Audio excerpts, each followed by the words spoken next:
Video games have a wide range of genres, and systems that define those genres. Players have struggled with, or not completely understood, combat mechanics in games. Let's change that. Let's build a deck.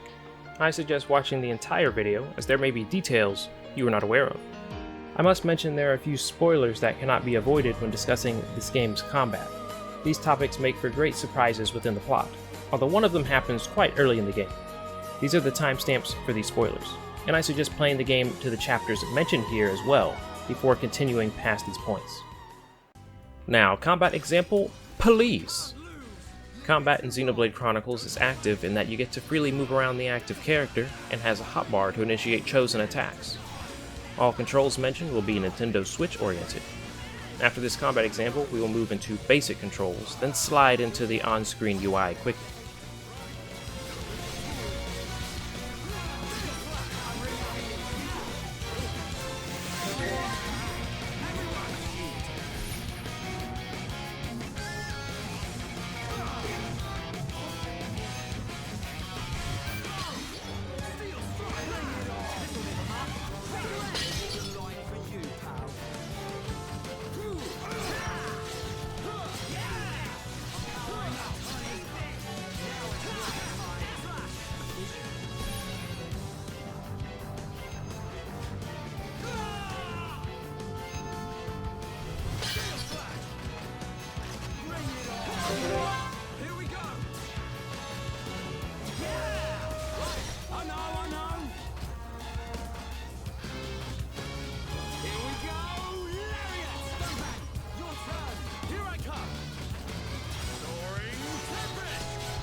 Basic controls. Left stick to move the active character, and right stick to move the camera. Now onto UI. I told you it'd be quick. Most buttons interact with the UI or can be seen on screen. Let's start with the arts hotbar. Oh, but first, basic attacks. These happen automatically if the character is standing within range. Back to the hotbar. This is the list of all arts, or attacks the active character can use in combat. Use D-pad left and right to switch between arts and press A to select. The art in the middle is the talent art. Each character has their own unique arts and talent art. We'll get into specifics later. Below the hotbar, you can see the effect of any currently highlighted art. Some arts will require you to select a target within the party, such as a healing art. After selecting one of these arts, a yellow border appears around a character portrait. Move it with D-pad up or down to choose a target. Damage numbers do appear on screen and in a variety of colors to denote its cause. White text is normal damage. Orange is damage over time effects. Red is the damage done to a party member. Green is healing. Purple is spike damage. Blue is extra damage to Mechon via Monado enchant. This spark effect means that hit was a critical hit. Miss means a physical attack missed. Block. Damage is reduced a lot. Resist. A status did not apply, but could possibly apply. Immune. The status cannot be applied to that enemy. Shield. Damage is lowered some. Change targets using L or R. Targeted enemy information is on the top center of the screen. You can see their name, health bar, level, aggro type, buffs, debuffs, and if it is a current quest target. To the left, we have each party member's character portrait, level, health bar, buffs, and debuffs. These portraits aren't just for show. During combat, these portraits will change, and this indicates their current level of tension, which affects some combat-related stats. Character health bars can also be seen above each character. A red ring can be seen at the feet of a character. This indicates a character has aggro and is being targeted by an enemy. The yellow line points to which enemy in the battle is targeting that character. In the top left corner is the party gauge. This fills over the course of combat and allows you to resurrect KO'd party members and to use chain attacks. Visions are a mechanic that are situational, but you will be seeing them a lot during your playthrough. They become a factor a bit into the game. You are shown what will happen. It begins with a transition, and during this little moment you are shown which attack will be unleashed on a specific character, how much damage it does, and if any debuff will be applied. Once the vision is over, this same information is now displayed in the top right corner of the screen with the addition of a timer. This timer indicates how long until the vision comes to pass. Your goal is to change the vision to either delay it or stop it from happening entirely. Or you can do nothing, if you're that confident. The specifics will be discussed later. To the top right is the minimap, and this L in its corner is showing that you can press the left stick button to enlarge the minimap. Below it we have the time of day and the current location. Below this are some in-combat controls. Select arts and change targets I have already mentioned. Move camera with ZL. When ZL is held, there is a new set of controls. This move camera menu can be accessed in combat or out of combat. Move the right stick up or down to zoom the camera in or out. The D-pad buttons will slide the camera in whichever direction you press. The right stick button will reset the camera to its original position. Battle commands. Hold ZR. This gives you more control over the AI of your party members. D-pad up for focus attacks. This will make each character attack the active character's target. D-pad right. Engage at will. The party will fight as they see fit. D-pad down. Come to me. Other party members will stop attacking and follow the active character. In combat, the player will only control one character. The other two characters will always be AI controlled. At times, there will be a pop-up window here on the right side of the screen. You can press the minus button at this time to view the effect of the buff or debuff mentioned in the window. You can turn this off in Options.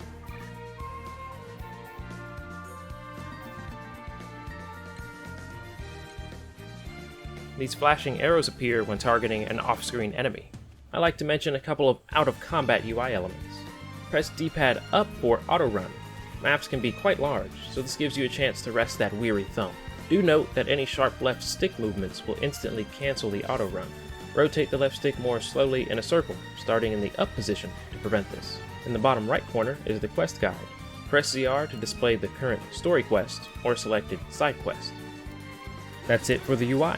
Now, let's take it from the top. The arts hotbar. Let's go over the types of arts there are. I'm sure you noticed there are various colors and symbols. Each character has their own unique arts, and we'll get to that. But for now, let's stick to what is more universal. Red arts are physical attacks. Pink arts inflict break status. Green arts inflict topple. Yellow arts inflict daze. Break, topple, daze is a key system in Xenoblade's combat. We're coming back to this after going over the rest of the components of the arts hotbar.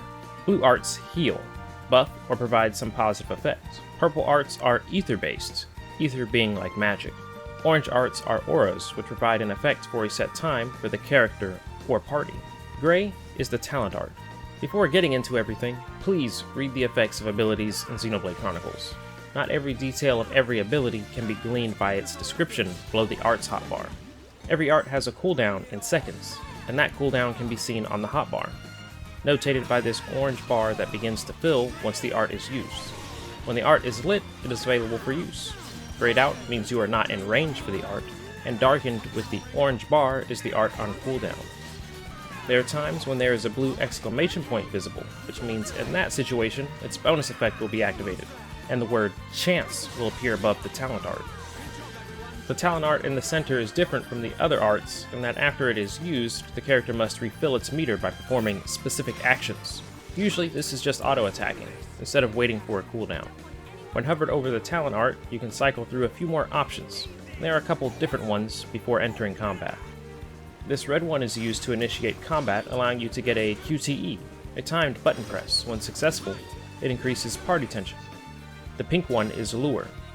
Throw air rocks at enemies to get their attention, useful when there are too many enemies grouped together. When in combat, the green one is for running away. All characters will sheath their weapons and wait for you to run away.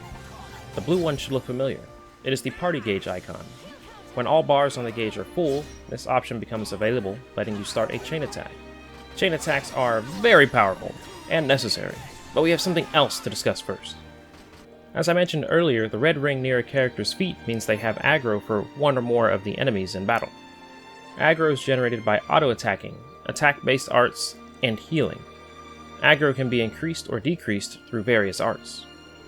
Now let's talk about Break, Topple, and Daze. This trifecta of statuses is how you will control a battle. First, start with applying Break to an enemy.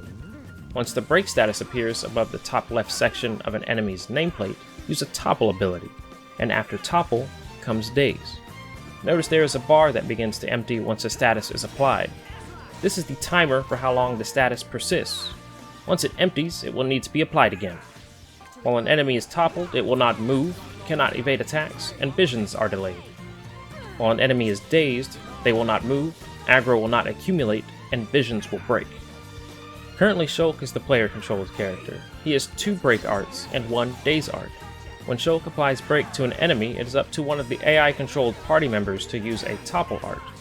You may think it frustrating to rely on the AI to use what you need, but the game handles these situations well enough.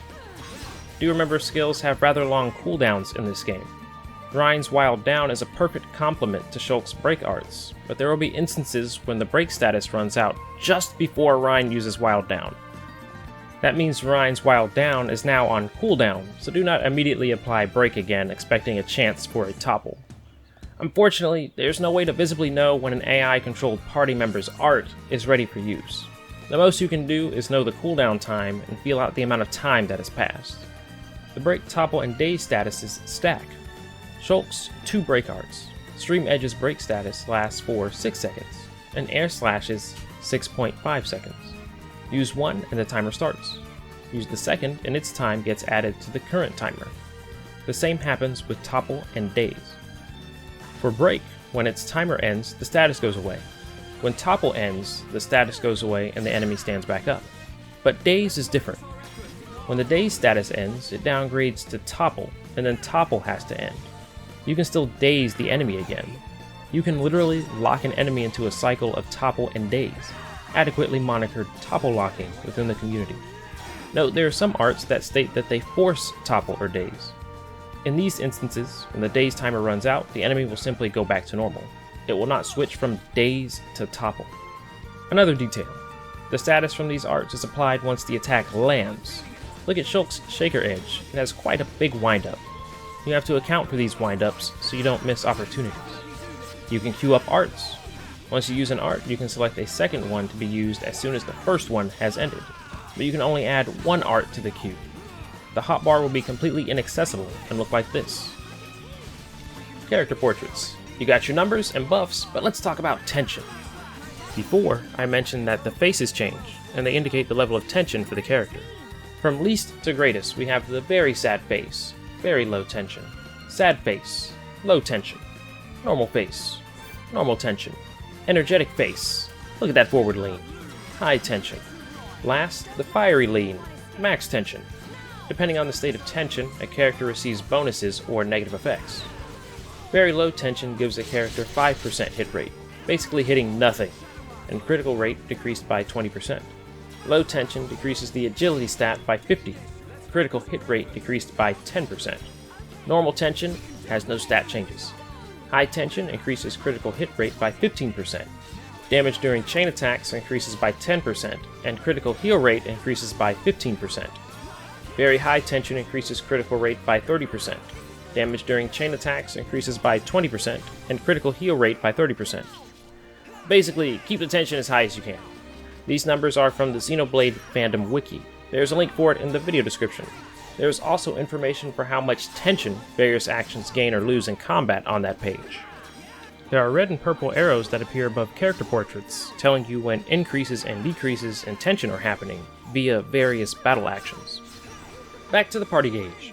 This gauge fills when landing critical hits, gaining bonus effects from arts and certain artifacts. 1 bar of the gauge lets you revive a KO'd party member by pressing B while standing next to them. 3 bars allow you to use a chain attack. This is denoted by these blue lines connecting all 3 party members, and the hotbar option for it is now highlighted. Begin chain attack. Now there are some decisions to be made. During a chain attack, your cooldowns no longer matter. All arts for each character during the chain attack will be available for use. Let's use Shulk's Split Edge. Now something new appeared on screen. The chain. More specifically, a red chain. Now let's use Ryan's Lariat. The chain goes up to 2. The more of the same colored art you use in a row during a chain attack, the more damage or healing gets multiplied for each new art. The chain color will change based on what color art you use, and the multiplier resets when using a different color. This multiplier gets insane. The first attack is normal damage. The second is double. The third is quadruple. The fourth is sextuple. And the fifth is octuple. Chain attacks also make for a good opportunity to... Wait, I know you already thought about it.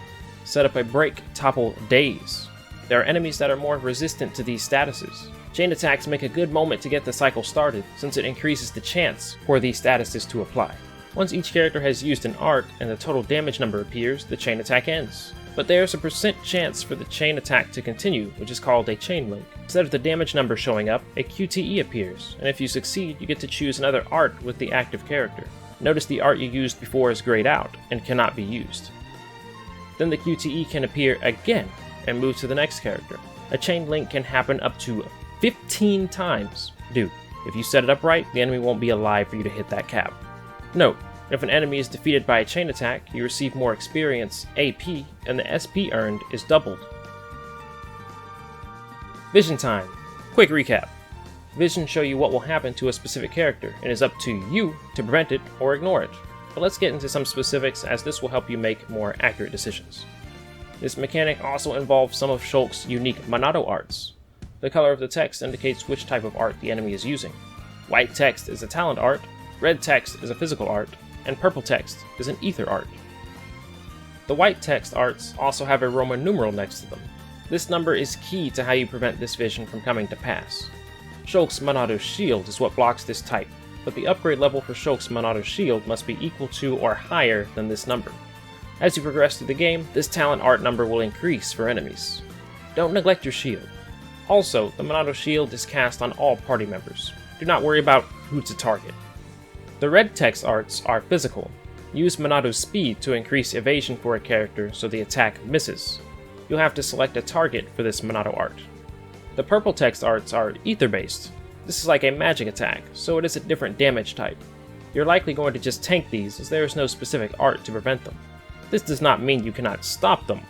The solution to this is also a solution for both the white and red type of visions. Remember how I said break, topple, daze is a fundamental of combat? They can also be used to help you with visions. The timer for a vision will be either 8 or 12 seconds. If the enemy is toppled during this time, the vision is temporarily broken. Once the enemy leaves topple, the vision timer will begin from where it left off. If an enemy is dazed, the vision breaks completely. Putting an enemy to sleep will also break a vision. There's also another mechanic that will be useful to you. During a vision, run up to another party member with at least 1 bar in the party gauge to warn them about the vision. This lets you select any one art from their art's hotbar. The art you select will automatically target the enemy that initiated the vision, and current art cooldowns do not matter, just like during chain attacks. Before moving on to the next topic, I have some things to say about some arts. During a vision, did you notice there are sometimes symbols to the right of the art name? I'm not talking about the Roman numerals. That might even look familiar, like a couple of these arts from the playable characters. You can decipher some information on how the art works or behaves by these symbols.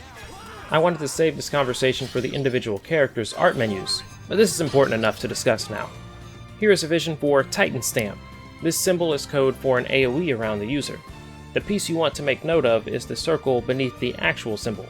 This can also be seen in Ryan's War Swing and Dunban's Soaring Tempest. Mega Flamethrow is an art that does damage in a cone in front of the user. The shape behind the sword symbol is the indicator for this AoE type. This can be seen on Shulk's Stream Edge and Ryan's Lariat. Note, these visions only show the targeted character being affected. The game does not show every character that is to be affected by the current vision, so be sure you understand how the attack functions. Sleep is noted by a Z. This can be seen on Charla's Tranquilizer and Riki's Bedtime. The solid horizontal line is an ether-based art. As I mentioned earlier in the video, please read the art descriptions. There is not a core visual indicator for each main effect for every art. Enemy information, starting with the most important piece, nameplates. The nameplates have been in different colors in some of the video clips so far. Like most RPGs, these colors indicate how tough the enemy is for the party, but the difference here is just how much that means to your party's effectiveness. Each color tells you the level difference between you and the enemy. Black is 6 or more levels lower than you. Blue is 3 to 5 levels lower. Brown is 0 to 2 levels higher or lower. Yellow is 3 to 5 levels higher. Red is 6 or more levels higher. Any enemy that is black to yellow is within the realm to be beaten, although yellow enemies can still prove to be difficult. But red enemies, good freaking luck, unless you're near the end of the game and know how to build your characters, because you get such a high accuracy reduction that your hits will just not land. During a playthrough, I suggest avoiding it. There is one more mechanic that will affect enemy nameplate colors called Awakening. Some enemies can activate Awakening, and this state increases the user's level. If you see nameplates change color mid-battle, this is why. Awakening, classified as an aura, can be removed by Daze, Melia's Mind Blast, and Shulk's Monado Purge. Purge removes auras and spike effects. If you'd like to check the numbers for these level difference penalties and Awakening, there's a link in the video description. Note, remember enemies cannot evade attacks while toppled or dazed, so if you can manage it, the accuracy loss will no longer matter. The big boy is out of the way. Time for a ton of symbols. Buff and debuff symbols are the same for the party and enemies. A blue up arrow symbol means a buff, and a down red arrow means a debuff. For buffs we have Strength Up, raises the strength stat. Physical Protect, reduces physical damage taken by a certain percentage. Ether Up, raises the ether stat. Ether Protect, reduces ether damage taken by a certain percentage. Agility Up, raises the agility stat. Regenerate, restores HP over time. Damage Heal, restores HP when taking damage. Damage Immunity, nullifies a certain amount of damage taken. Debuff Immunity, makes it impossible to afflict a character with debuffs. Physical Arts Plus, increases damage dealt with physical arts. Reflection, reflects all attacks apart from talent arts. Aura, surrounds a character with an aura that grants various buffs. Shield, deflects monsters' talent arts, Shulk's Monado Shield. Enchant, makes attacks effective against Mechon and increases damage dealt, Shulk's Monado Enchant. Armor, increases physical and ether defense and reduces damage taken by a certain percentage, Shulk's Monado Armor. Do you like how they spell defense? Speed, greatly increases evasion rate, Shulk's Monado Speed. Haste, shortens time between auto attacks. For debuffs there are Break, arts can be used to inflict Topple. Topple, evasion drops to 0 and critical damage taken is increased. Arts can be used to inflict Daze. Daze, critical damage taken is increased and Awakening and any other auras are removed. While a monster is dazed, its aggro will not increase. Sleep, disables auto attacks and arts, and all damage taken becomes critical. Confuse, makes the target stop fighting and run around aimlessly instead. Bleed, Poison, Blaze, Chill, all deal damage over time. Slow, lengthens time between auto attacks and reduces movement speed. Paralysis, confers a certain percentage chance that auto attacks will fail. Also disables double attacks and counterattacks. Bind, prevents movement. Targets within range can still be attacked. Lock On, makes it impossible to switch to a different target. HP Down, reduces maximum HP. Strength Down, lowers the strength stat. Physical Defense Down, increases physical damage taken. Ether Down, lowers the ether stat. Ether Defense Down, increases ether damage taken. Agility Down, lowers the agility stat. Pierce, physical and ether defense become ineffective. Art Seal, prevents use of any arts apart from talent arts. Aura Seal, prevents any aura-related effects from activating. Okay, out of the way you symbols, I have some new symbols to talk about. To the right of the enemy name, you can see their aggro type, if they have one. No symbol means the enemy will not aggro you unless you attack it. Sight symbol looks like an eye. This means an enemy will aggro your character if you are close enough and walk in front of it, so it sees you. Sound symbol, run close enough to an enemy and it will aggro you. Try walking. Ether symbol, if an ether-based attack is used in their proximity, they will aggro. These 6 dots with a space in between is the species symbol. If more than one enemy with this symbol are in proximity, you will immediately aggro all of them by attacking just one of them. You will also aggro multiple enemies if when you target them, you see these red-orange dots. Once you attack one, you will aggro the entire group. Each of these aggro types is also affected by a difference in level, in that if your level is high enough, the enemy will not aggro no matter which aggro type they are. Black nameplates indicate enemies no longer desire to mess with you and your overwhelming strength, although the red-orange dots and the species symbols are an exception. They'll always want a piece of you no matter what for attacking their kin. There are a couple more differences you will notice with enemy nameplates. These electrified nameplates are unique or named enemies, great for a loot or a challenge. Defeating them also rewards Affinity coins, which is necessary for skill links. We'll get to that. The last one is when the nameplate has these purple spikes. This signifies the adequately named Spike Effect. This is an aura that makes you suffer when you attack. There are 3 types of spike effects. Counter Spike. the monster deals damage or inflicts debuffs when attacked. Down spike, the monster deals damage or inflicts debuffs when attacked if it is suffering Topple. Close spike, the monster deals damage or inflicts debuffs if a party member gets too close. Spike damage numbers are purple. A red or blue exclamation point can be next to an enemy name. Red means it is a current quest target, and blue means it is an active quest target. Press X for the main menu.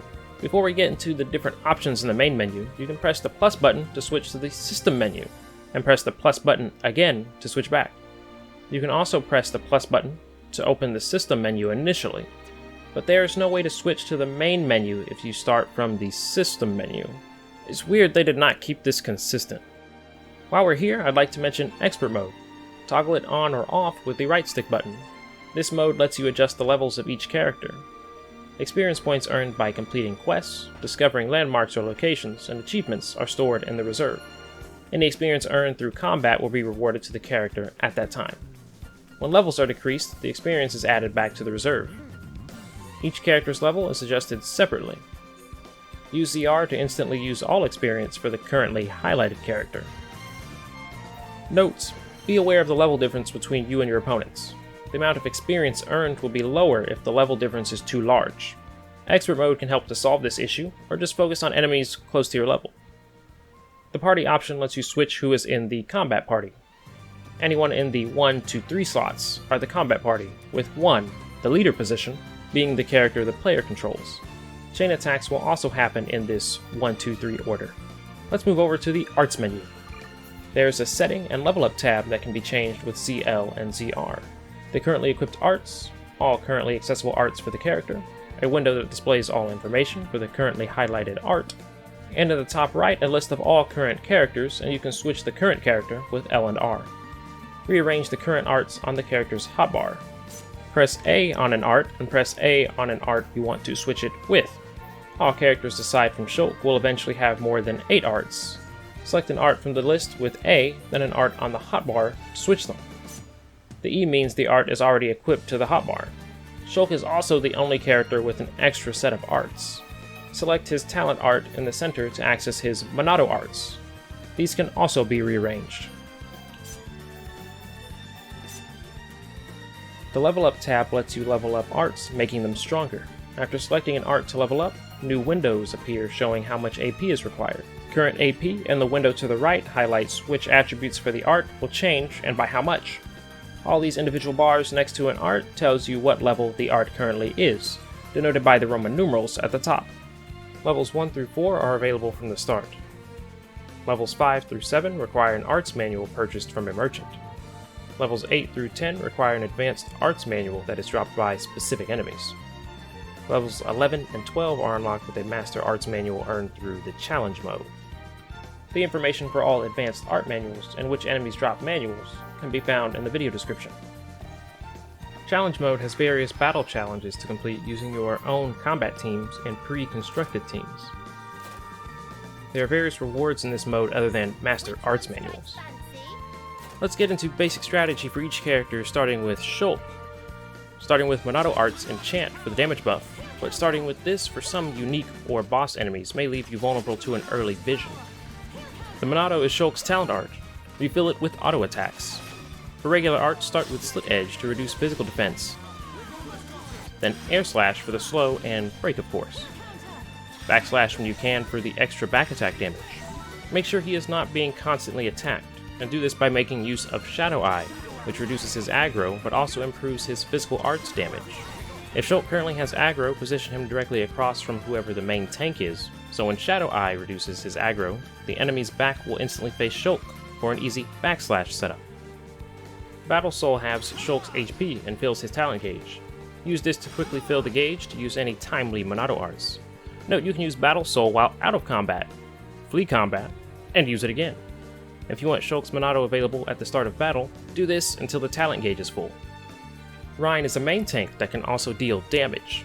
His talent art is Mad Taunt, which refills with auto attacks, and it temporarily increases his aggro. Some of his arts increase aggro toward him, reduce damage of enemies, and help fill his talent art outside of auto attacks. Here are a few key arts for Ryan. Sword Drive is where the damage is at. For AoE and filling the talent gauge, War Swing. and Lariat. Auras. Rage. Have him deal spike damage or go full damage with Berserker. True tanks use Guard Shift for the 100% physical damage blocking. Sharla is the healer for the party. Her talent art is Cool Off, which cools her overheated ether gun. As Sharla uses arts, her talent gauge fills, and once it is max, Cool Off will activate, making her not auto-attack or able to use arts until the Cool Off animation is over. She has a lot of support arts, but here are a few basic ones. Heal Bullet restores HP to a target. Heal Round restores HP to the entire party. Shield Bullet places a barrier that absorbs damage to a target. Thunder Bullet is one of her few damage arts that does 2 hits and crits flying enemies. Metal Blast, a line AoE that inflicts break. And Covert Stance, which stops the accumulation of aggro while it is active. Dunban is a tank and damage dealer like Rhine, but how he tanks is different. Dunban is an evasion tank, so he wants to not get hit in the first place. His talent art is Blossom Dance, a multi-hit combo attack that does big damage. It refills with auto attacks. A few of his arts. Gale Slash, which inflicts bleed, and if used before some of his other arts, enables them to have additional effects. Electric Gutbuster is one of these, and if it is used after Gale Slash, it inflicts break. Soaring Tempest an AoE around Dunban, and it fills his talent gauge. Peerless is an aura that will cure the party of confusion, increases their strength, and draws aggro to Dunban. Serene Heart is an aura that increases Dunban's accuracy and evasion. If his health is low, the effect is even stronger. Blinding Blossom targets one other party member and steals aggro from them, potentially making Dunban the new target of their attacks. A weird one for Dunban is Thunder.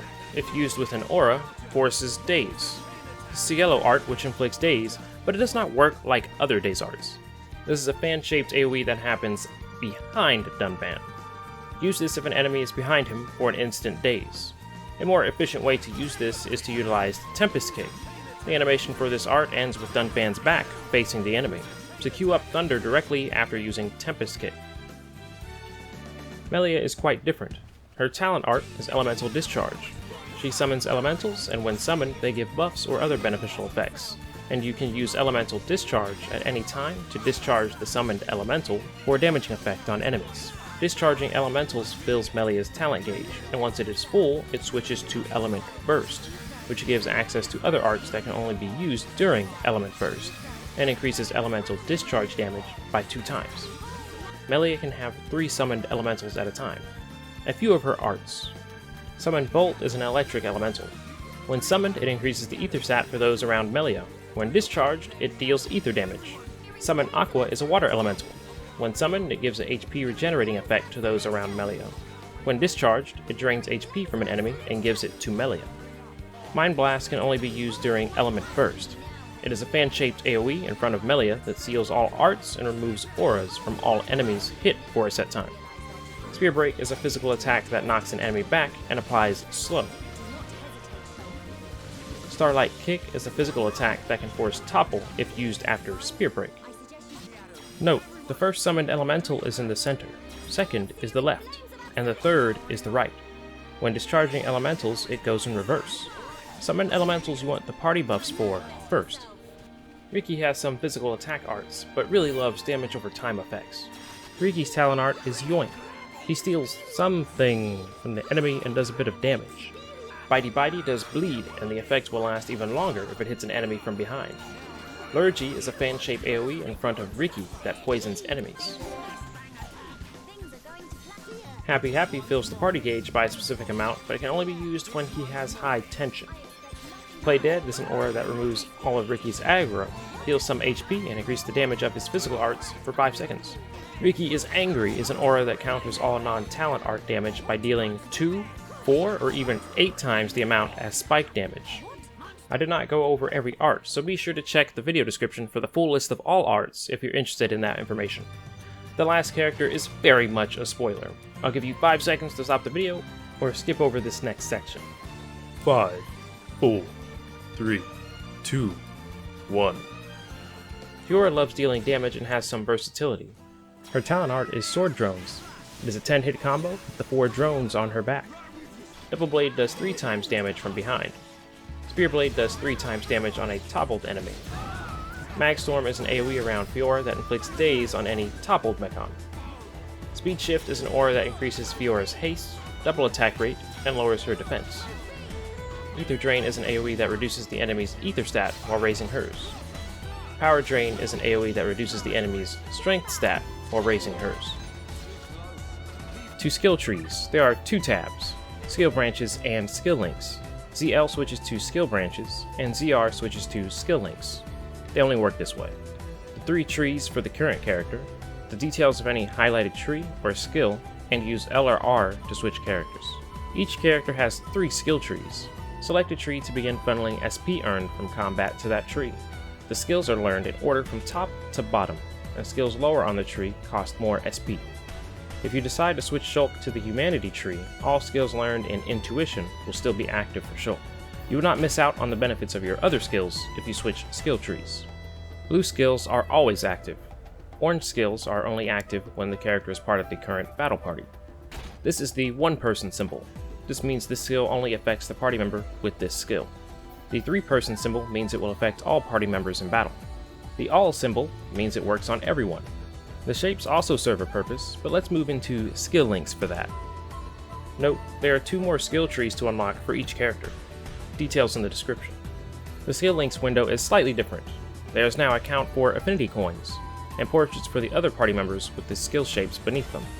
You spend Affinity coins to equip skills from the other characters. Let's select this square beneath Rhine for Shulk. The window now changes to Rhine's skill branches and highlights all skills with the square shape. These are all the skills that can be equipped in this slot to work for Shulk.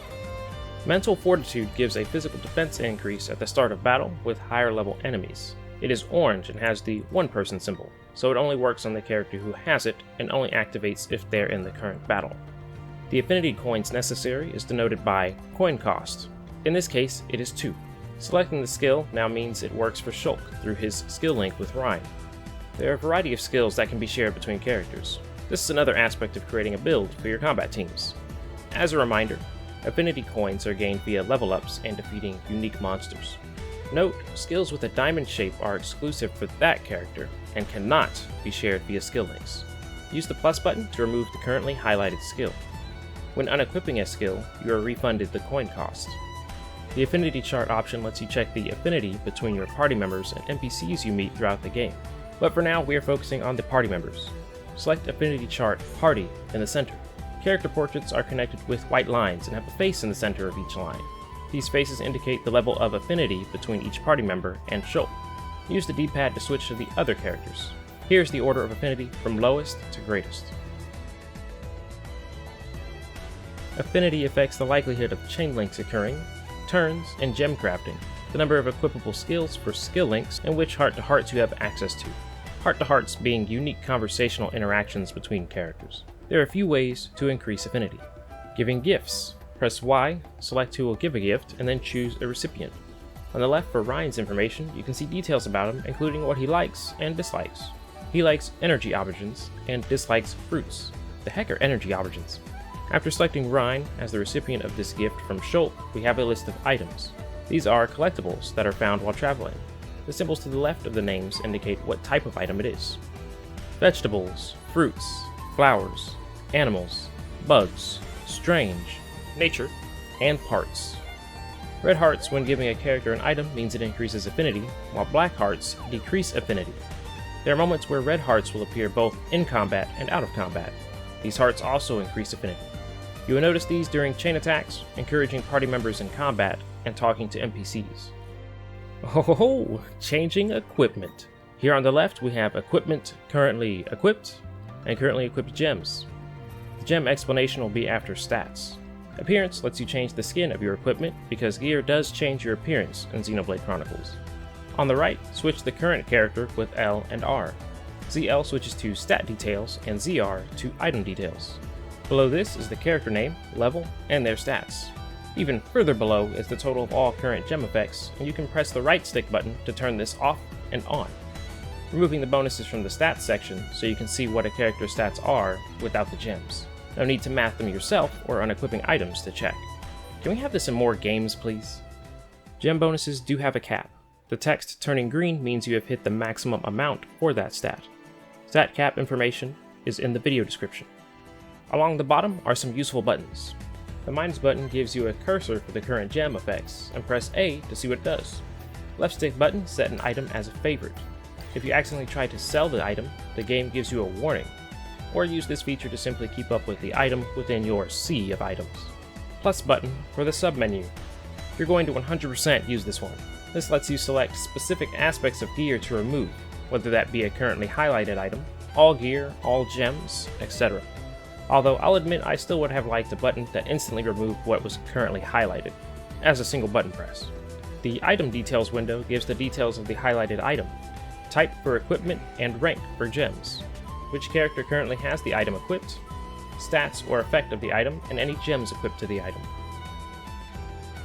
When you select a piece of equipment, you can press Y to choose a category of equipment or sort by specific traits. There are light, medium, and heavy armor types. Each character initially will be able to equip certain types, and you'll gain access to more types per character or prefer certain types as you progress. One thing is for sure, you'll be prioritizing equipment with slots or are unique for the gem effects. Now let's go over these stats. HP, total amount of HP. Auto attack minimum, the lowest amount of damage a basic attack can deal. Auto attack maximum, the highest amount of damage a basic attack can deal. Strength, value is added to weapon damage to calculate auto attack. Physical defense, reduces physical damage taken by this number. Ether, value added to weapon attack for ether arts. Ether defense, reduces ether damage taken by this number. Agility, increases evasion and accuracy. Critical rate, the percent chance for a critical hit for extra damage. Block rate, the percent chance a physical art or auto attack is blocked. Weight, reduces agility by this number. Let's talk about these gem slots. Sweet, sweet gems. Weapons can have up to 3 gem slots, and all other gear can only have 1 slot. These gems become very important for increasing your character's capabilities, and can help facilitate your builds. They range from increases to specific stats, affecting tension gain, increased damage during Topple or Daze, etc. There are a few ways to get gems, but the primary way you'll receive them is by crafting them yourself, and I'll be mentioning the other places they are located later. The aptly named Gem Man is your go-to for gem crafting. Here we have the ranks of materials, which can be switched with ZL and ZR. Y for your sorting needs, available materials and how many pages of them there are. At the bottom, the name of the material and its stats. To the right, we have materials to add. You can select up to 8 materials to craft with. The quality and strength are the material parameters listed again. Press the minus button to select qualities to view what they do. Let's select the material. Now a new element has shown up on the UI, Show Recommended. It lines up all materials that share quality with the selected material. Also, the game will highlight any other materials that have a quality that is shared. This small caterpillar crystal has muscle up and ether defense.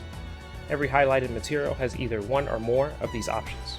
You must select a minimum of 2 materials to start crafting. The grayed out confirm button will highlight. Or, once the strength of any quality hits 100% or more, you can no longer add any more materials and must begin crafting. Now, select who will craft. There is a shooter and engineer. Each character has their own unique shooter ability and different strengths for each flame type as the engineer. When selecting the engineer, there is craft turns. This is how many turns will pass for the craft. More turns means more chances to increase material strength, and turns are based on the affinity between the 2 chosen characters. Let's craft. Here we have the 2 selected characters. This vertical bar with the 1 above it is the cylinder bar, and the material stats again.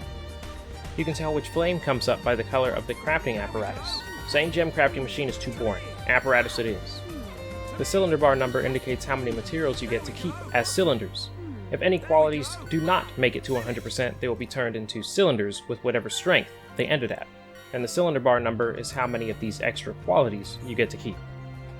Hold A to speed up the craft. Other party members can jump in to give the craft a boost as well, if their affinities are high enough. The red strong flame increases the strength of 1 quality. The blue medium flame increases the strength of all qualities. The green gentle flame increases the cylinder gauge. Heat occurs when a quality reaches 200%, making the crafted gem increase by 1 tier. Mega Heat occurs when a quality reaches 300%. The crafted gem will increase by 1 tier and also give you 2 of that gem. Rank 6 gems exist. Reach Heat or Mega Heat with rank 5 materials.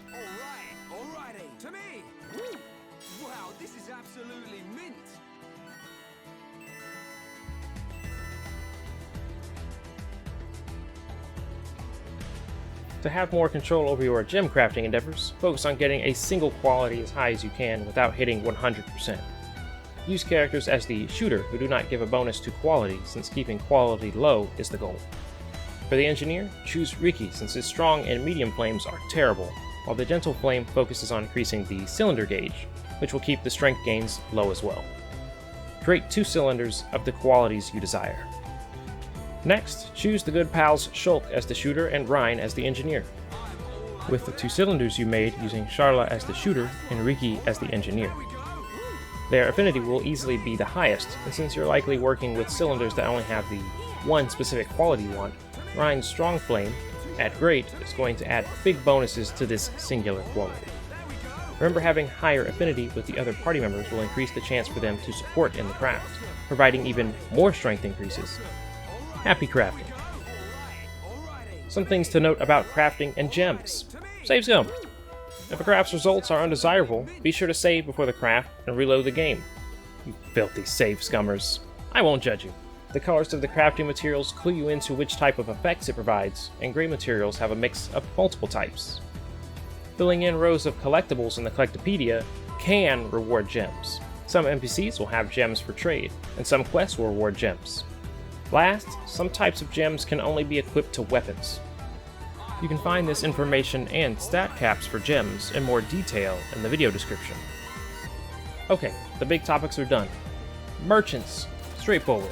Various merchants sell equipment, but more importantly, arts manuals to allow you to level arts even more for your characters. There are manuals for every art. Money is going to often be in demand, so make your purchases wisely unless you want to grind or sell some of your items. Actually, selling stuff is a valid method to earn money.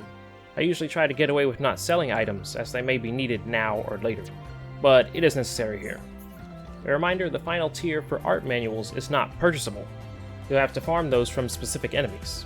Of course, I provided this information for you in the video description. Side quests make for a good source of money or experience. There are a few different types of quests. Monster, defeat a set of monsters. Material and collection, gather a certain amount of materials. Challenge, defeat a named monster.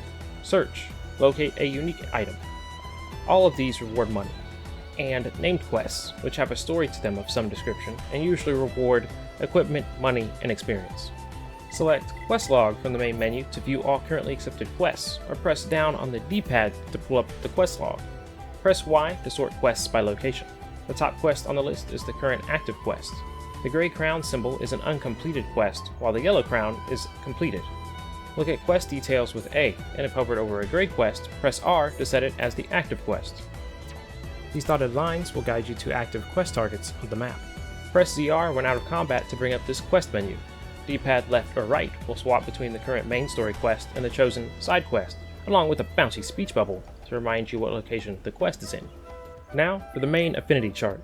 There is an option for the different areas in the game, and each has its own star rating. Increase these ratings by interacting with NPCs, completing quests, and trading. New quests are unlocked as the rating for a region increases. Each region has its own color. As you speak to NPCs, they will be added to the affinity chart and share a color with their region. Notice the NPCs also can have affinity towards each other. Help everyone get along. I'm watching. Select a region with A and see the full list of NPCs you have met there. Information for their time active and usual spot will be especially useful. ZR switches to trade, and ZL switches to profile. In the trade tab, see what items you can trade the NPC for. Hovering over NPC on the main page and pressing A will provide the same information. Let's look at NPC trading. Named NPCs are the ones you can trade with and are added to the affinity chart. In the trade window, we have the items offered, the names of the offered items, how many this NPC has, the trade value, and the description of the item on the right. Select an item and it switches to the Item to Trade tab. Y is here for your sorting needs. ZL and ZR switch you between item types. You've probably already guessed it, but choose one of your own items that has a trade value equal to or higher than the item or items you're trading for to complete the trade. Be sure to see what items NPCs have to offer, either to help complete quests, or they just might have some gems or equipment for you. The Collectopaedia. Every new location gets its own tab in the Collectopaedia. Place acquired collectibles from the region, and once you fill a row, you receive an item as a reward. If you manage to fill the whole page, you get a bonus reward. By the way, these blue orbs are the collectibles. You won't know what item it is until you run into it, or a specific location within that region will house specific items. Area maps. Select any area from the area list. The brighter the color, the higher the level of elevation. On the left is the name of the area, all unlocked landmarks, and a key of the buttons. Press the minus button to open the legend for a description of all icons you will see on the map. Move the cursor over a landmark and press A to fast travel to it. You can also select a landmark from the landmarks list on the left, with the up and down D-pad buttons. Reminder, there are spreadsheets in the video description for skill trees, arts, art manuals, items, equipment, gems, and much more. Now, do you understand Xenoblade Chronicles Definitive Edition's combat and mechanics? I thank you very much for watching. If you enjoyed the video or found it useful, please click the like button. If you would like to see more guides like this for other games, subscribe to Fuel me. Also, I wanted to do community posts to inform subscribers of what game I'm working on next and updates on video progress. But I need 500 subs to unlock this feature, so let's work towards 500 as the first goal. Thank you again for watching. Until next time.